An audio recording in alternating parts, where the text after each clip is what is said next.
Hey guys, Drew here, back with another video. Not another Growls review yet. We are coming close to 50 days before the regular season starts though, and GFR is back in business. Season 3 will be coming up shortly. As I said, 50 days is coming up soon, September 1st. So we're just going to have to mark your calendars for October 20th as the Growlers take on the Reading Royals for their opening game of the regular season. And in my last video, I mentioned on how the Growls offseason has been pretty lame and pretty boring. But the Growls did get one player signed, and it was a pretty obvious one. They re-signed Todd Skirving for the 2023-24 season. Skirving definitely had a great, I would call his last season a breakout. He scored over 30 goals. Definitely one of the greatest seasons of his ECHL and whole career as a hockey player. But these past two seasons for Skurs has been absolutely wild. He's been great for the Growlers lately, and he was one of the best players on the team this year. Honestly, felt like he was scoring a lot, which he was, and hopefully he can only get better for the years to come. We'll have to wait and see what happens with Scurvy in his future with the Growls after this season. We do get some news on the coaching staff in the next few weeks. So as soon as there's a coach hired, I'll try to make a video on that and talk about that coach and what he's done in his career of coaching or playing. We never know what could happen. Merrick Benda, though, will be returning as the goalie coach for the Growlers. Will he be getting the head coach job? I doubt it, but you never know. Glenn Stanford still is the president, and Dean McDonald is still the owner. And yeah, so that's basically it. Skirving is the only player that signed yet. And I feel like Todd, instead of wearing an A this year, he should be wearing the C. Hopefully when training camp gets underway and stuff like that, we will hear the news if he will be wearing the C or not. I'm sure 100% of the Growls fans agree with me on that one. Skirving is just now he's the longest tenured Growler starting this season, and there's been nobody here longer than him. His first season as a Growler was the inaugural season, so he's going to be here for all 5 seasons, which is absolutely wild. So I'm sure all the fans are happy to see Skirving back, and hopefully make some moves in the next few weeks. Some noticeable players that have left. Ryan Shizowski left to go sign with the Lehigh Valley Phantoms. He played pretty good with the Growlers. Parker Gahagan left to go to Lehigh Valley as well. Zach O'Brien started playing his preseason games with his new Slovak team. He's looking pretty good over there. Brendan Kapchek also has gone over to play a few preseason games. I believe he's in Slovakia as well. Darian Plouffe has probably left the province by now. Yeah, so best of luck to those guys this upcoming season. The Growls have lost a lot of players, but you can only do so much. There are rumors that Orenson Tazo has signed with Toledo Wally, from what I've heard. It would be pretty upsetting if he goes to Toledo because he'll probably have a breakout year with the Wally, not gonna lie. Most Growlers that leave the team have a really great season after that. Jeremy McKenna is an example. He was great. Kessner got OHL MVP. Aaron Luchuk is just another to name. Seems like there's a bunch of Growlers that get great seasons after. Maybe Nolan Walker gets a good season with Kansas City next year. We'll see what happens. I really don't know. We're gonna have to wait and see. A few noticeable players that are still unsigned. Jack Winini is still unsigned. Maybe he could re-sign with the Growlers or the Marlies. We'll have to wait and see what happens though. And then there's a few others. Nathan Knoll still has yet to be signed. I don't know if he'll be coming back after the incident he had in the middle of the season last year. Maybe he'll just be a St. John's Senior League player for the rest of his career, or he'll go over in Europe and sign somewhere, or if possible, another ECHL team will pick him up. But I really don't see that happening with Noel. The worst case scenario is probably Senior League for him. Best case scenario, either with the Growlers or like a second DEL league or something like that, maybe even third if needed. But Noel's still yet to be unsigned. Bedini's still yet to be unsigned. And then that being said, the Norfolk Admirals have been now they're going to be affiliated with the Winnipeg Jets organization.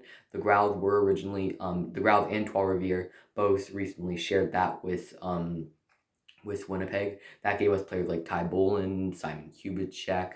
There's a few other players that have came from Winnipeg, Evan Cormier as well. Isaac Johnson, Ty Pelton Bice, those types of guys came from the Winnipeg system. I'm sure there's a bunch more. But that means this season we're probably not going to see Simon Kubicek on the Growlers. He'll probably be playing for the Norfolk Admirals or the Manitoba Moose if he makes that team.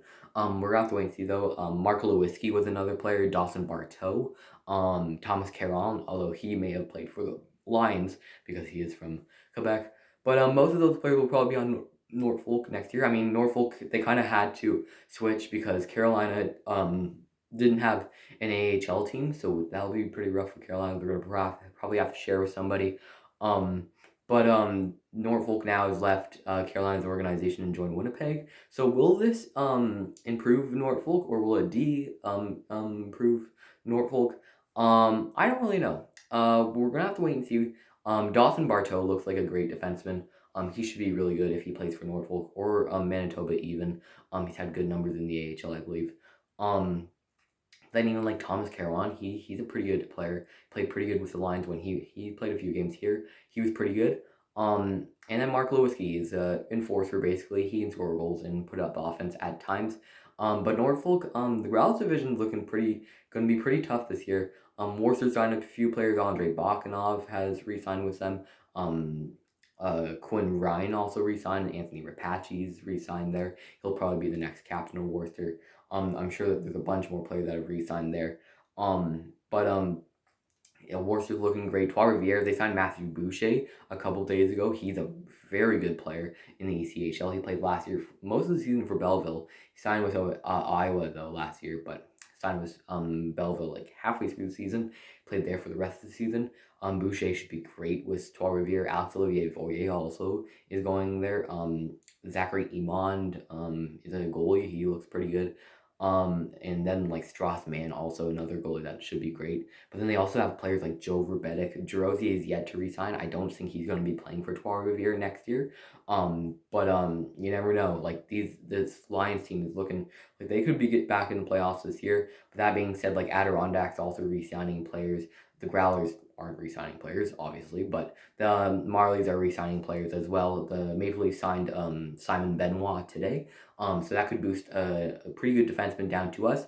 Some guy that I've seen about was like Pietraniro, Hellickson, Ferentz, maybe even a guy like Marshall Rafai or Mikko Kokkonen type of player could be down with us next year. It either seems like it'll be Luke Cavlin and Dryden McKay will probably be the two goalies for us next year. There's a chance though that Cavlin goes up to the Marlies and we get Dennis Hildeby, who's a Swedish goaltender. Had pretty good numbers over in Sweden. Now this year he's making the leap over to North America, so let's see how he plays either for the Growlers or the Marlies. We'll have to wait and see and what happens over there. Keith Petruzzelli looks like he'll be the starter, although Joseph Wall or Martin Jones may be back with the Marlies next year. Martin Jones, newcomer actually. So Wool probably going to be the backup for the Maple Leafs this year. But you never know what could happen in the preseason. Maybe Martin Jones gets the backup job and Wool goes down to the AHL. Or they'll just run the three-stringer in the NHL and they'll have Hildeby or Cavlin be Petruzzelli's backup. And then McKay probably will be down here. I don't expect him to be up in the AHL.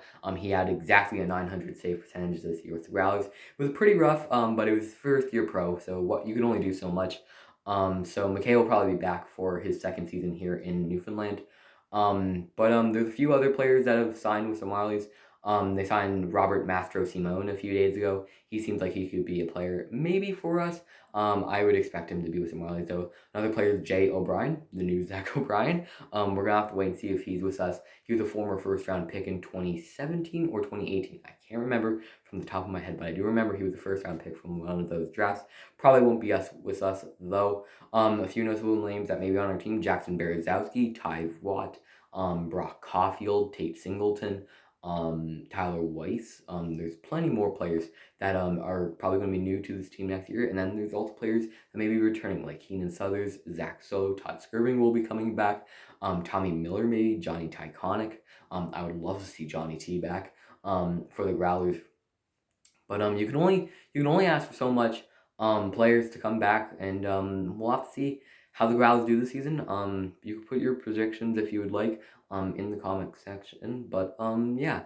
So I'm planning to do a Q&A sometime in September, and that'll basically be probably the last time I'll upload before GFR comes back.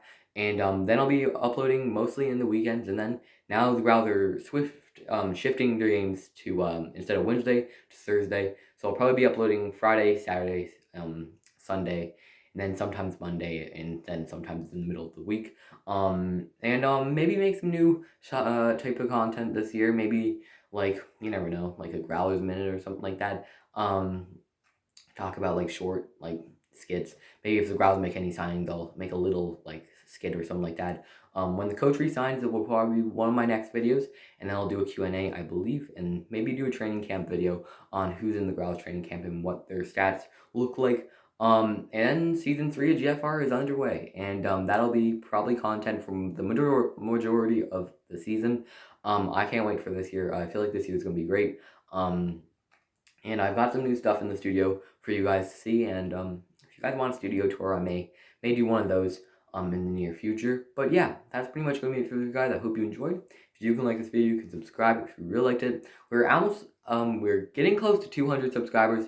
We got 179 right now. We're only 21 away from 200, so make sure to hit that subscribe button. We're getting really close, and I'm really anxious to hit that 200.